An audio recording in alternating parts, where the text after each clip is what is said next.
Some history moments make you cheer, others make you say, wait, that worked? Like U.S. Airways Flight 1549's 2009 splashdown on the Hudson, and the D-Day landing at Utah Beach in 1944. One had Captain Sully, ice-cold nerves, and some clueless Canada geese. The other? U.S. troops hit the wrong beach and still won big. Let's dive into the video. The day Sully floated a jet.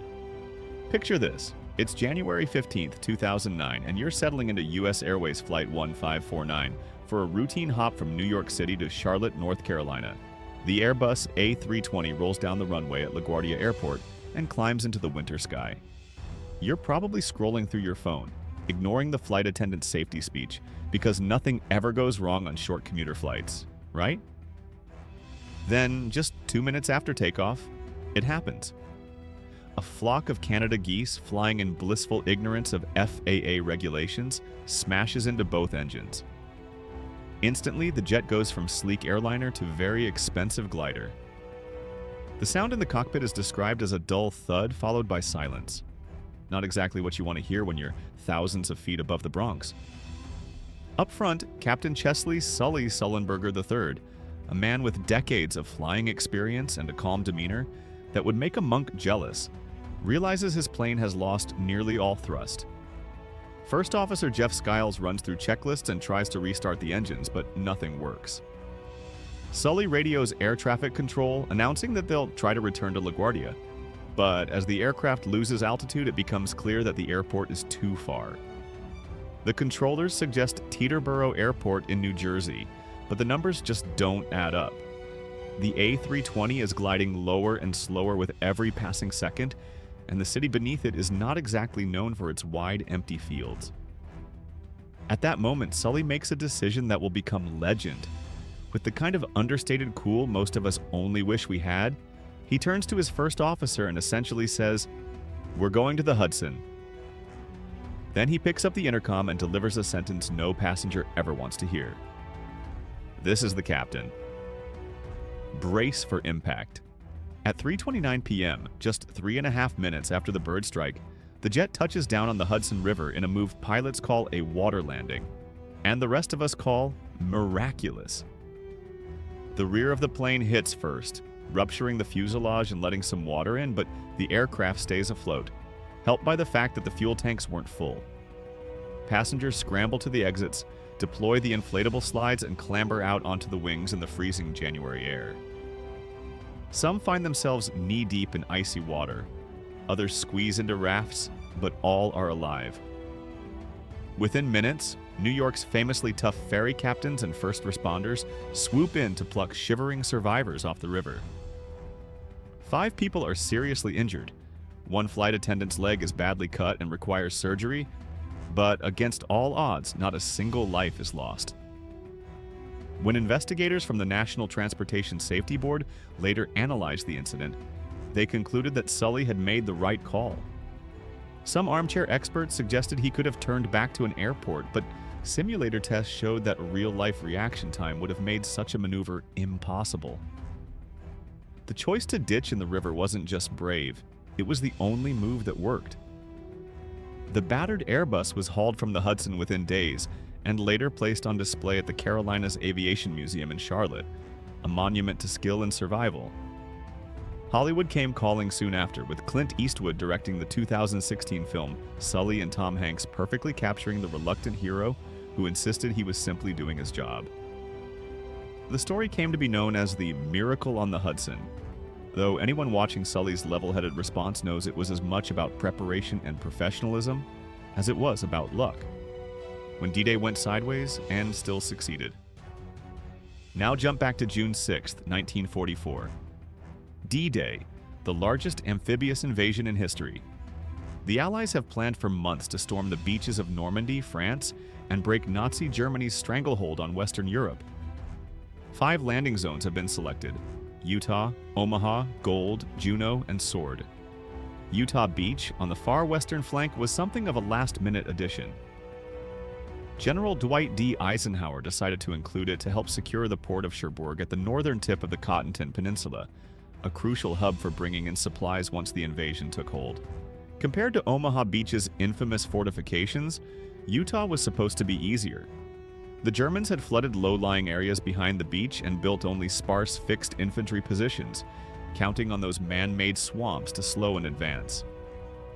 The Americans identified 4 narrow causeways leading inland, which would have to be seized quickly to move troops and vehicles off the sand.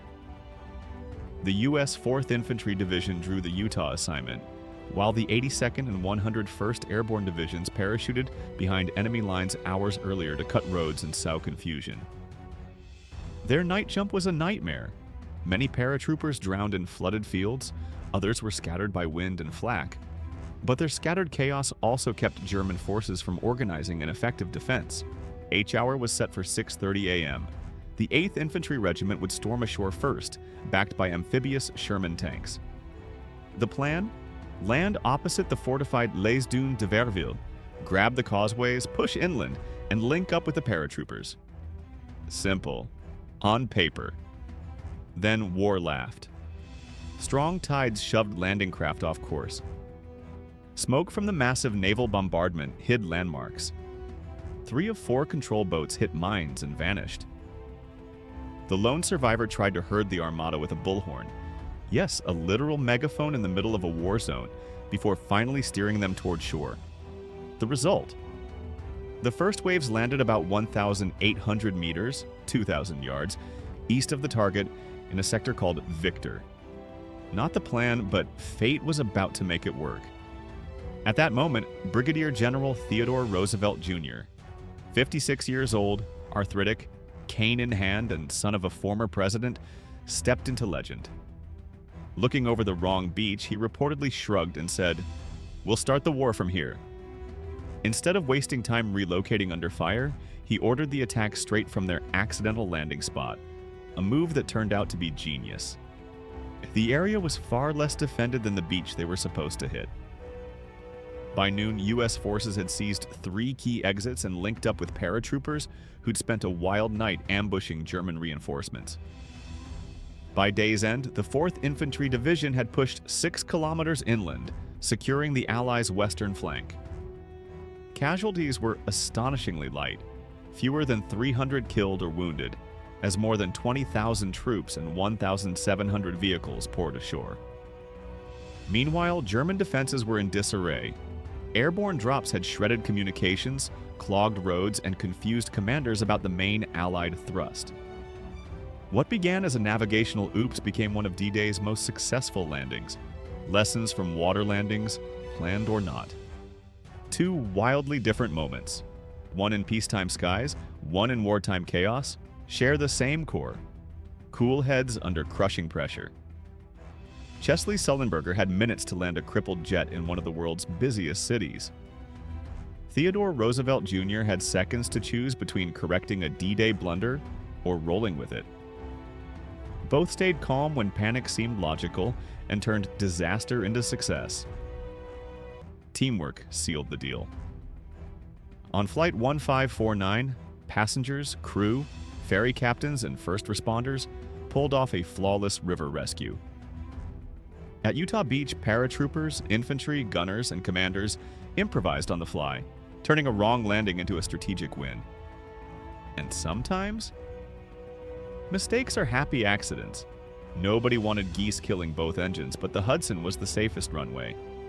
Nobody aimed to land 2,000 yards off target, but Utah Beach proved easier to seize. These stories prove that flexibility and a bit of nerve can turn chaos into triumph. Legacies of grit and improvisation. Both moments became masterclasses in quick thinking. The miracle on the Hudson now anchors aviation training as the gold standard for calm under crisis. Utah Beach stands as a monument to adapting when plans collapse. Neither went as planned, yet both saved lives and rewrote history. Engines fail, currents shift, plans crumble. What matters is staying cool when chaos hits. Whether you're gliding a powerless jet over Manhattan or landing troops 2 kilometers off target, sometimes greatness starts with accepting reality and saying, "We'll begin here." And that's the incredible tale of 2 unforgettable water landings. If you enjoyed this deep dive, hit that like and subscribe. Thanks for watching, and remember, when life doesn't go according to plan, stay calm, adapt fast, and maybe avoid low-flying geese.